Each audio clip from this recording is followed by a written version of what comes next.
എൻ്റെ പേര് എൽവെറ്റ്. എനിക്ക് 25 വയസ്സേ ആയിട്ടുള്ളൂ. എനിക്ക് അപൂർവമായ ഒരു രോഗം പിടിപെട്ടു. ബെച്ചറ്റ്സ് എന്നാണ് പേര്. HLA-B51 positive. എനിക്കതിന് മാസത്തിൽ 2 ഇഞ്ചക്ഷൻ ഉണ്ട്. അത് 8 മാസം മുടങ്ങാതെ എടുക്കണമെന്നാണ് ഡോക്ടേഴ്സ് പറയുന്നത്. അതിന് ഒരെണ്ണത്തിന് 25,000 രൂപയാണ്. മാസം 2 എണ്ണം എടുക്കണം. പിന്നെ എനിക്ക് 2 പേരുടെ ആശ്രയം വേണം നടക്കാൻ. ഞാൻ എല്ലാവരും നടക്കുന്ന കാണുമ്പോൾ എനിക്കും കൊതിയാവും. ഇതിൻ്റെ ഭാഗമായിട്ട് ഫിറ്റ്സും ബ്ലഡ് ക്ലോട്ടിങ്ങും തുടങ്ങി. പിന്നെ 3 മാസം കൂടുമ്പോൾ ആശുപത്രിയിൽ അഡ്മിറ്റാകണം. സ്വന്തമായി വീടോ സ്ഥലമോ ഒന്നുമില്ല. അച്ചാച്ച കൂലിപ്പണിക്കാണ് പോകുന്നത്. അത് വല്ലപ്പോഴും ഒരു പണി കിട്ടിയാലേ ഉള്ളൂ. പിന്നെ എനിക്ക് അമ്മയും 2 സഹോദരങ്ങളും ഉണ്ട്. അനിയത്തി അനിയനും. അവരുടെ കാര്യങ്ങളും എൻ്റെ രോഗത്തെ ബുദ്ധിമുട്ടി കിടക്കുകയാണ്. എനിക്കിപ്പോൾ 4 ലക്ഷം രൂപയോളം ആവശ്യമുണ്ട്. എന്നെ എല്ലാവരും സഹായിക്കണമെന്ന് അവിനീതമായി അഭ്യർത്ഥിക്കുന്നു. എല്ലാവർക്കും നമസ്കാരം. ഞാൻ സുശാന്ത് നിലമ്പൂരാണ്. ഞാനിപ്പോൾ നിൽക്കുന്നത് ഇടുക്കി ജില്ലയിൽ നെടുങ്കണ്ടം എന്ന് പറയുന്ന സ്ഥലത്ത് താമസിക്കുന്ന എൽവെറ്റ് എന്ന മോളുടെ അടുത്താണ്. എൽവെറ്റിന് 25 വയസ്സ് മാത്രമാണ് പ്രായം. കഴിഞ്ഞ 6 വർഷത്തോളമായി പെച്ചസ് എന്ന് പറയുന്ന അസുഖം ബാധിച്ച് ഈ കുട്ടി ഈ ഒരു കിടപ്പിലാണ്.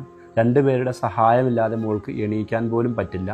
ഇതിന് ട്രീറ്റ്മെൻറ്റായിട്ട് പറയുന്നത് മാസം തോറും 2 ഇഞ്ചക്ഷൻ എടുക്കണമെന്നാണ്. അതിന് ഒരു ഇഞ്ചക്ഷന് തന്നെ 25,000 രൂപ ചിലവ് വരുന്നുണ്ട്. മോളുടെ കുടുംബത്തിനെ കൊണ്ട് ഇപ്പോൾ ട്രീറ്റ്മെൻറ്റ് മുന്നോട്ട് കൊണ്ടുപോകാൻ കഴിയാത്തൊരു സാഹചര്യത്തിലാണ് നമ്മുടെ മുന്നിലേക്ക് ഈ കുടുംബം സഹായം അഭ്യർത്ഥിച്ച് വന്നിട്ടുള്ളത്.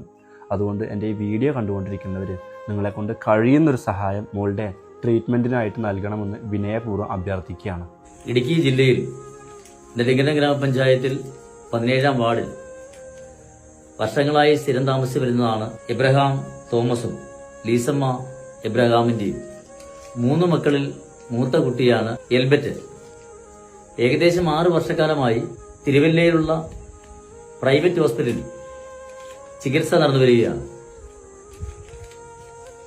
സ്വന്തമായി 1 സെന്റ് സ്ഥലം പോലും ഇല്ലാതെ തലചായ്ക്കാൻ കിടപ്പാടം പോലും ഇല്ലാത്ത ഒരു സാധാരണപ്പെട്ട കുടുംബത്തിൽ ഇവിടുത്തെ കുടുംബനാഥന്റെ കൂലിപ്പണിയുടെ വരുമാന മാർഗത്തിന്റെ ഭാഗമായിട്ടാണ് 3 കുട്ടികളും ഭാര്യയും ഈ പള്ളി വീട്ടിൽ സംഭാവനയായി നൽകിയ, അതായത് സ്ഥിരമായി നൽകിയതല്ല, ഇവിടെ താമസിക്കുവാൻ വേണ്ടി വാടകയില്ലാത്ത നിലപാടുകൾ സ്വീകരിച്ചുകൊണ്ട് നെടുങ്കണ്ടം പള്ളിയിലെ വികാരി അച്ഛൻ നൽകിയ ഒരു സംഭാവനയാണ് അവരിപ്പോൾ താമസിക്കുന്നത്. ഈ കുട്ടിക്ക് നൽകാൻ പറ്റുന്ന സാമ്പത്തിക സഹായം പൊതുജനങ്ങൾ നമ്മുടെ മക്കളെ പോലെ, നമ്മുടെ അനുജത്തിയെ പോലെ, നമ്മുടെ സഹോദരിയെ പോലെ ഉള്ള രീതിയിൽ ഏറ്റെടുത്തുകൊണ്ട് ഇതൊരു വലിയ സംഭാവനയായി